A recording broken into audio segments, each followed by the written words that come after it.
Hello, everybody. This is Dennis Block, and today we're going to do a tutorial on how to prepare and serve a 3-day notice to pay rent or quit. In the past, it was pretty easy to fill out. You just filled it out, put in the amount of rent, and basically handed it to your tenant, and you were done. Unfortunately, our elected officials have created so many new roadblocks that I thought it was worthwhile to do a tutorial so that when you are proceeding forward with an eviction case, that your case will proceed smoothly. The foundation of every successful eviction is the initial notice that you serve. If your notice is not in accordance with the law, what will happen is that you will lose your case on a technicality, and it doesn't matter that the man owed you, 20 months of rent. It would make no difference. You need to have all your I's dotted and T's crossed with regard to the preparation of that notice. So I'm going to share my screen now.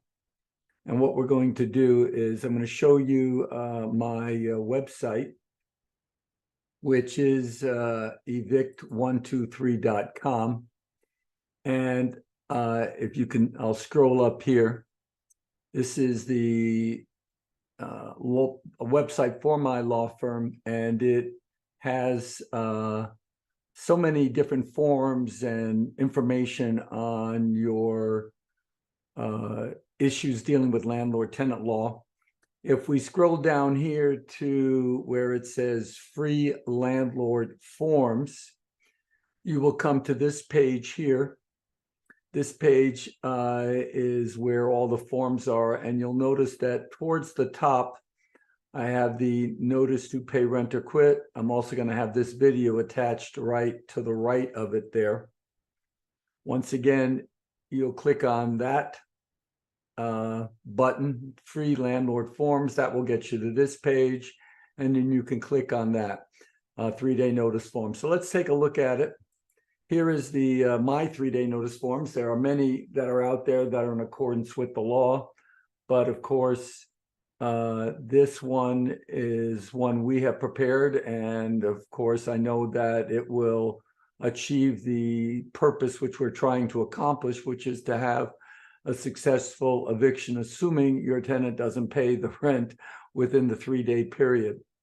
So let's take a look at this notice. The first place on the notice, and these notices are fillable, is that you have to put in the name of your tenant.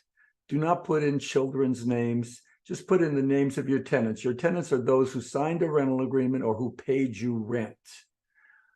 So again, make sure that each name is listed in this top spot here, where again, you can actually type it in if you want, as you can see me doing here. And once that's done, we can then move on to this area here. This deals with the total amount of rent that is currently owed. So for example, if the tenant hasn't paid rent for the months of August, September, October, and November, rent payable on the 1st, of course, then that would be a total of $8,000. And then you would write that right here as I type $8,000. And then in that spot, of course, you would write it out numerically. Now, when you're computing the amount of rent, this is a notice to pay rent or quit. It's not a notice to pay late charges or parking charges or rental refrigerator charges. It's a notice to pay rent or quit. Only rent can be included in this spot. If you include late charges, your case will get tossed out of court. For those people in Los Angeles that might want to add on SCEP charges or for the rent registration fees that you can now include in asking tenants to pay, I don't even want those in there. They're problematic and can give us a problem with regard to having a successful eviction case. The next area that needs to be put in is where it says representing the rent due from, through. And there you would write in, and in my example, you would write in August 1st through, this would be November 30th, 2023. That will allow us to know which period the rent is being asked for.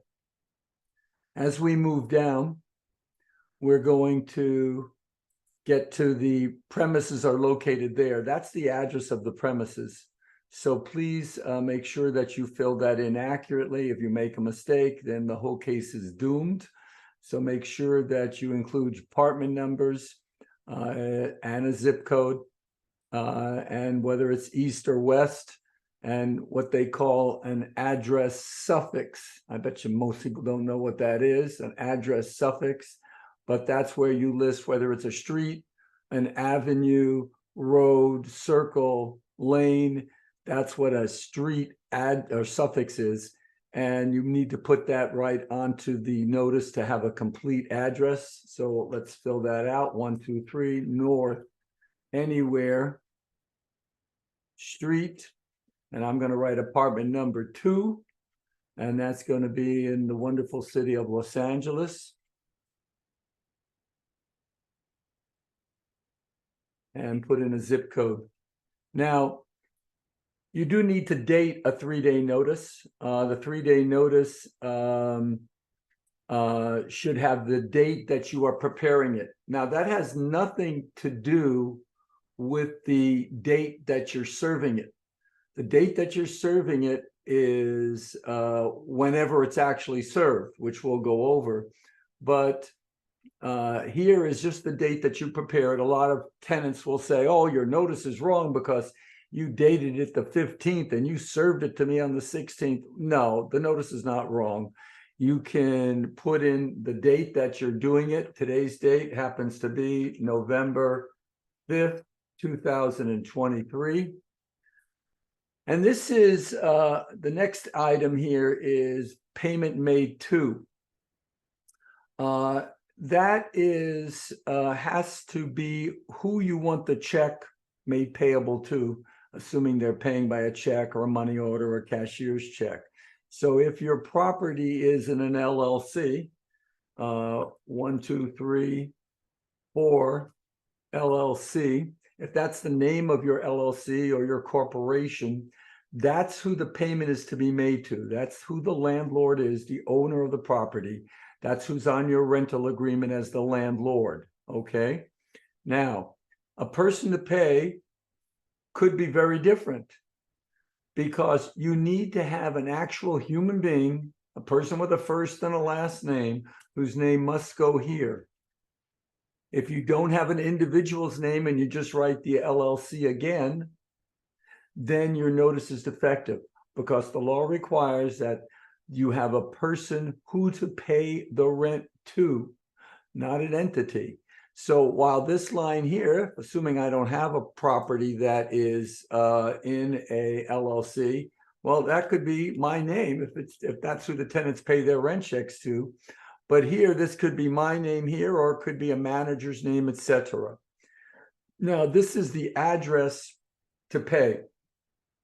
The address to pay is where the tenant may deliver the check to. It can be a P.O. box, but it has to be a physical address. What it can't be is the following: landlord to pick up rent from tenants. That is an improper address. But even though you say, I don't want them to know where I live, I don't give that information out. Well, technically under the law, you're supposed to give a physical address where tenants can pay the rent and also can be served with legal process. So you need to have this filled in with an actual address. Once again, it can be a P.O. box. It can be your business address. It can be the manager's. You can also have it on the property, like I have on one of my properties, a rent collection box. That would be fine.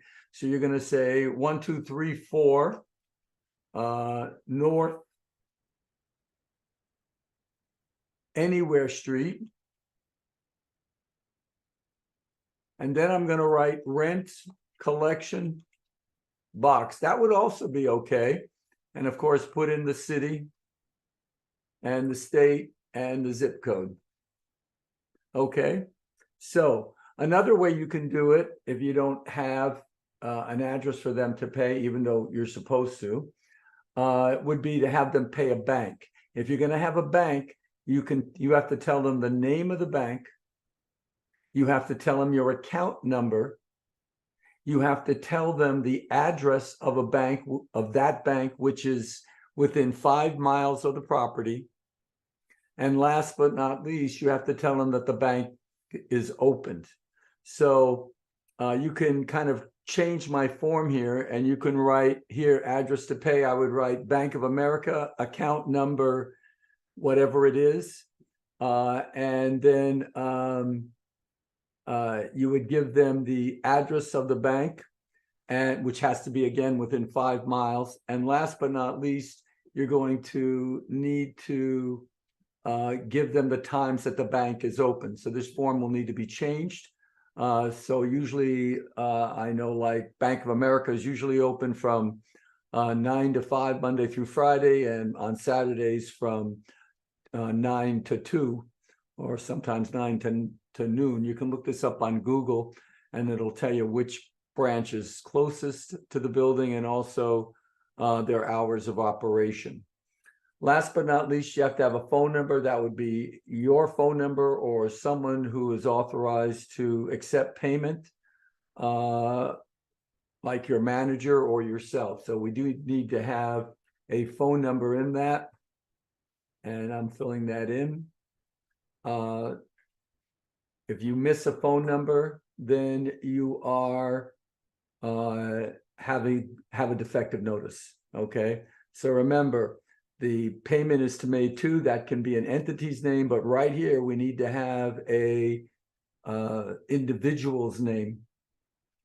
And now we come down to the final thing, which is this thing called number of bedrooms. Well, you might ask, why do we need to have the number of bedrooms? That's ridiculous. I just need them to pay the rent. Well, there's 2 jurisdictions where you must have this, otherwise your notice is defective.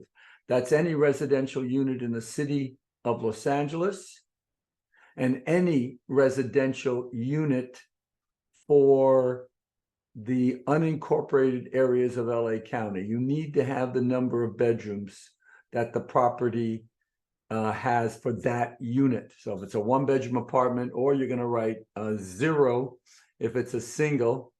Let's see, I actually have that one here. If you hit the pull down menu there, the programmer here did a great job on this notice, I might add, but then again, I'm the programmer. So you need to put the number of bedrooms. Now, the reason why comes back to this figure here. This figure is the amount of rent that's currently owed. But you see, in unincorporated areas of LA County and in and I'm going to stop sharing here, in unincorporated areas of LA County and in areas of the city of Los Angeles, you have to have a threshold. So what's a threshold? Well, let me see if I can pull that up real quick here. There we go. And let's see if I can find this real quick. There it is. Okay, let me share my screen again. This is the threshold. And I know this makes no sense, ladies and gentlemen, but oops, wrong one. Let's try that again. It is this one here. Sorry about that. Okay, I think we're still sharing. Okay, so the city of Los Angeles and unincorporated areas of LA County state that you have to have the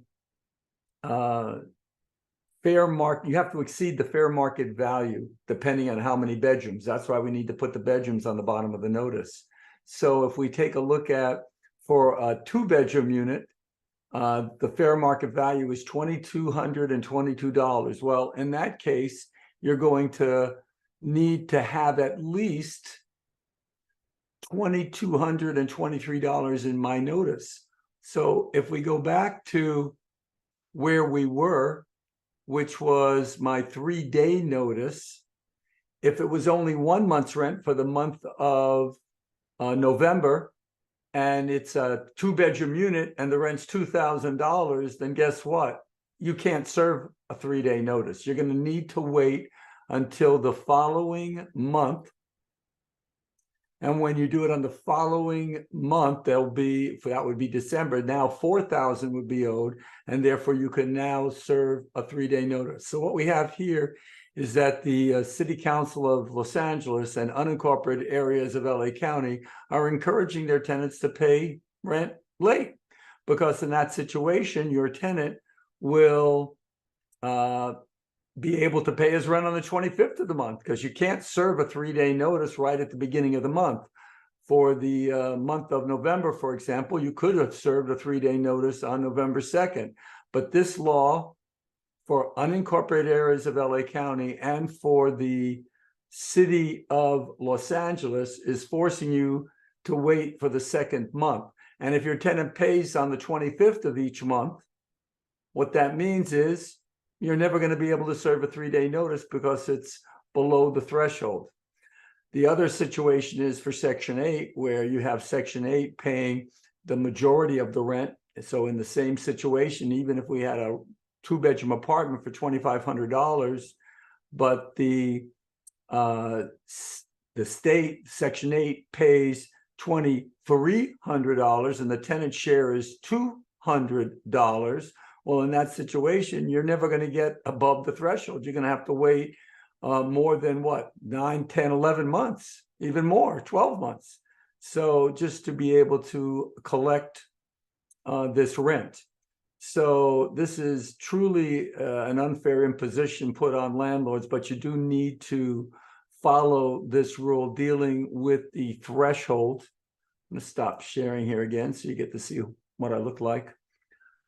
There is one more requirement, actually a couple. There's many jurisdictions that require that landlords send a copy of the notice to the municipality or to the county. In the county of Los Angeles, they require that you do mail within 5 days a copy of the notice that you're serving. That's any termination notice.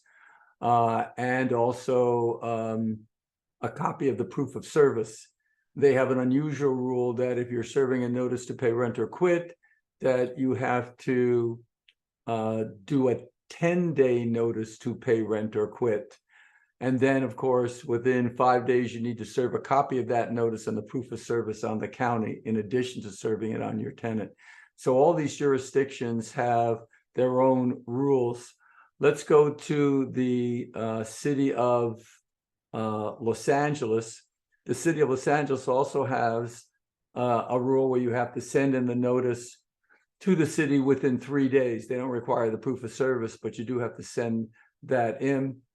If we go back to my website, let's pull that up again. And we'll use this one and share. Okay, so on this website, which again, you'll get to by clicking on landlord free forms, and you'll get to this. You'll notice underneath that we have the 3-day notice, but also we have the Los Angeles eviction cover sheet. So I'm going to click on that.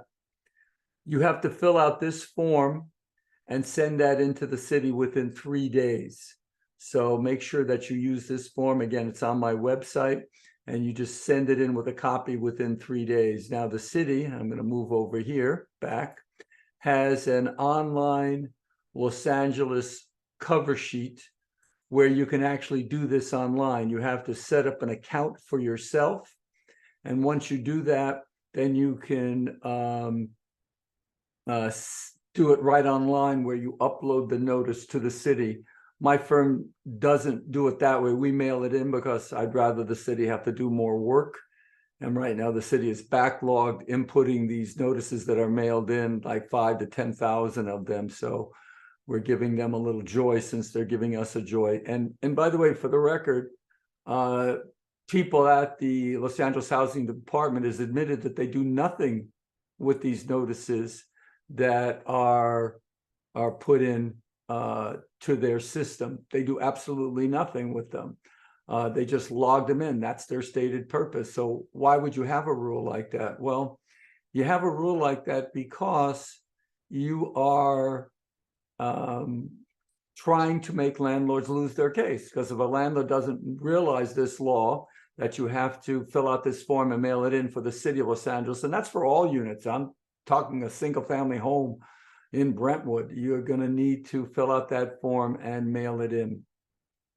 So this will conclude the issues dealing with the preparation of your notice. Service of the notice is pretty simple. What you need to do is you need to, after you've filled it out properly, you need to go to the property and knock on the door. And if your tenant is there, then you can hand it to him. If you have two names on the notice and only one opens up the door, then hand it to that person. And technically, you're supposed to mail another one to the one who wasn't there. If a stranger answers the door, but he seems to be of a suitable age and discretion, you could hand it to the stranger, ask the person his name if he'll give it to you. And then technically, you're supposed to mail a copy to your tenant. The last way would be if no one answers the door and you've knocked for a while, and you do have to try to knock, then you can post one notice on the door for each tenant's name that's located in the notice. And then you want to mail one to each tenant in separate envelopes, one to tenant A, for example, and one to tenant B. By complying with this, you will have successfully served your notice. You've successfully prepared your notice, and then you're good to go to contact your wonderful local attorney, and he'll be happy to proceed forward with the lawsuit. This concludes our instructional video on how to prepare and serve a 3-day notice to pay rent or quit. That's going to be located in our free form section. I'll put this up to the right of the 3-day notice form. Thank you, everybody. And don't forget that every Saturday at 3 p.m., we have a Zoom meeting. I'm going to go to that right now. Let me show you where that is. So you can log on every Saturday at 3 p.m. and get your questions answered. Let's see here. There it is. And right there on the main page, it says, join us on our next meeting, which in this example would be November 11th. You click on that, and then that'll bring you to this page, and that's the link to get on our Zoom. Once again, it's every Saturday at 3 p.m. We go for an hour, and it's been a lot of fun to do that. So right now, ladies and gentlemen, signing off, and you guys have a great day.